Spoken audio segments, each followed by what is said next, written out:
चलिए, भुवन कापड़ी जी मुझे मिले हैं और आप पे ये आरोप लग रहे हैं कि आप सदन को बिल्कुल भी चलने नहीं दे रहे हैं। देखिए, प्रदेश में वर्दी वाले गुंडे घूम रहे हैं और वर्दी वाले गुंडों में लगाम लगाने के लिए हमने पहले दिन से विधानसभा अध्यक्ष जी से ये मांग करी कि कानून व्यवस्था पर 310 पे चर्चा कराइए। हम कल 24 घंटे से हाउस के अंदर हैं, तो मुझे लगता है 28 घंटे हो गए। हम अभी भी यही मांग कर रहे हैं कि प्रदेश की कानून व्यवस्था लचर है, कानून के रक्षक ही कानून के भक्षक बन गए हैं। पुलिस के आड़ में चारों तरफ गुंडागर्दी बढ़ रही है। अपराधी पुलिस के संरक्षण में उत्तराखंड में फल फूल रहे हैं। जब से भाजपा की सरकार बनी है, महिला अपराध, बलात्कार की घटनाएं सबसे ज्यादा उत्तराखंड में हुई हैं। उन बलात्कार के आरोपियों में देखेंगे तो मैक्सिमम भाजपा के नेता हैं। पुलिस लचर पैरवी कर रही है, वो छूट कर आ जा रहे हैं। चाहे चंपावत का बलात्कार कांड हो, चाहे नैनीताल का हो, चाहे अंकिता हत्याकांड हो, चाहे रुड़की का मामला हो, चाहे देहरादून का मामला हो, चाहे सल्ट का मामला हो, आप सब इस बात को जानते हैं। अगर आप देखेंगे तो जब से सरकार बनी है, देहरादून में महामहिम राष्ट्रपति के काफिले से 500 मीटर दूर लूट हो जाती है, अभी तक वो नहीं खुली। हरिद्वार बीच बाजार में लूट हो जाती है, वो नहीं खुली। प्रदेश में नशे का व्यापार फल फूल रहा है, अपराधी खुलेआम घूम रहे हैं, पुलिस के संरक्षण में लगातार हत्याएं हो रही है। रोकना चाहूंगा, बहुत सारे के विधायक आपदाग्रस्त इलाकों के भी हैं, उनकी ये भी नाराजगी है कि हमें आपदा के लिए तो कम से कम बात रखने दीजिए। देखिए, सरकार सदन चला रही है। हमने पहले दिन 310 में मांगा कि आप कानून व्यवस्था पे चर्चा कीजिए, अगले दिन आपदा पे चर्चा करते। सरकार क्यों डर रही है, हमारे प्रश्नों से क्यों डर रही है? हम सब आपदा पे भी चर्चा करना चाहते हैं। सरकार यहाँ घूमने के लिए आती है 2 दिन के लिए, 4 दिन का प्रोग्राम देकर 2 दिन में उसे खत्म करना चाहती है। सरकार कहती है हमारे पास बिजनेस नहीं है, तो हम हाउस कैसे चलाएं?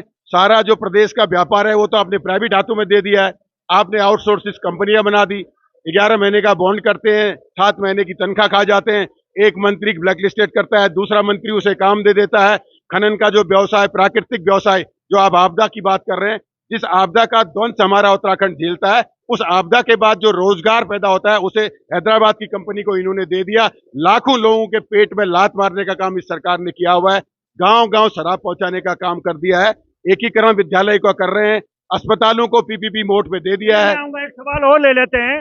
रात को आप लोग सदन में ही बिस्तर लगा के सोए, कितना उचित है भुवन कापड़ी जी इस तरह से वहां पे सोना? देखिए, जब सरकार इतनी निरंकुश हो जाए कि अधिकारियों का ट्रांसफर, अब आप समझिए, जिस प्रदेश में नेता प्रतिपक्ष और विधायक सुरक्षित नहीं है, उस प्रदेश की आम जनता कैसे सुरक्षित होगी? असुरक्षा के कारण अंदर सोए आप लोग? हम सरकार से असुरक्षा के कारण नहीं, हम सरकार से ये मांग कर रहे थे कि आप विपक्ष के जायज प्रश्नों पर आप चर्चा क्यों नहीं करा रहे हैं?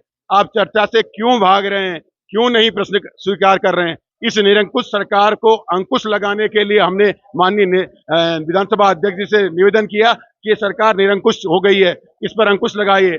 आज हमारे प्रदेश का जो नाम है भ्रष्टाचार पे नंबर 1 पर है। आज हमारे प्रदेश का नाम युवाओं पर लाठी चलाने में नंबर 1 है। आज हमारे प्रदेश का नाम हाईकोर्ट सुप्रीम कोर्ट के आदेशों का उल्लंघन करने में नंबर 1 है। आज हमारे प्रदेश का नाम जिला पंचायत वोटों की चोरी डकैती करने पे नंबर 1 है। अंत में बहुत सारे के आरोप हैं और आरोपों की लिस्ट बहुत लंबी है कापड़ी जी की। अब विधानसभा सत्र चलने देंगे या नहीं? हम विधानसभा सत्र चलने देंगे। हमारी कल से अभी तक एक ही मांग है कि आप 310 में कानून व्यवस्था को सुनिए, उसके बाद विधानसभा सत्र को आप सुचारू चलाइए। हमारा विधानसभा सत्र को रोकने का कोई उद्देश्य नहीं है। ये भाजपा के लोग कहते हैं कि मानसून सत्र चल रहा है, यहाँ बारिश होने वाली है। अब मानसून सत्र में बारिश नहीं होगी तो कब होगी? इनका देखिए, मुखटा उठाइए इनका। पहले साल में 3 सत्र होते थे, अब साल में सिर्फ 2 सत्र हो रहे हैं। एक सीधे ग्रीष्मकालीन चलाते हैं, फिर उसके बाद मानसून ले आते हैं। अब ये सीधे बजट सत्र ले आएंगे इसके बाद, क्योंकि ये जनता के सरोकारों से भागना चाहते हैं, जिम्मेदारी से भागना चाहते हैं, जनता के प्रश्नों को सुनना नहीं चाहते। ये सरकार आज भ्रष्टाचार में नंबर 1 सरकार पूरे देश में जानी जा रही है। ये सिर्फ एक बात से कहूंगा, लक्ष्य भी तुम्हारा है, सरदार तुम्हारा है। लक्ष्य भी तुम्हारा है, सरदार तुम्हारा है। तुम झूठ को सच लिख दो, अखबार तुम्हारा है। तुम झूठ को सच लिख दो, अखबार तुम्हारा है। ये अखबार में झूठी खबरें छपा सकते हैं और कुछ नहीं कर सकते। चलिए, बहुत बहुत धन्यवाद समय देने के लिए। और देखिए, अखबारों को भी भुवन कापड़ी ने लपेट दिया। अखबार भी तुम्हारा है, लश्कर भी तुम्हारा है, शुक्र है मैं अखबार नहीं। चलिए बने।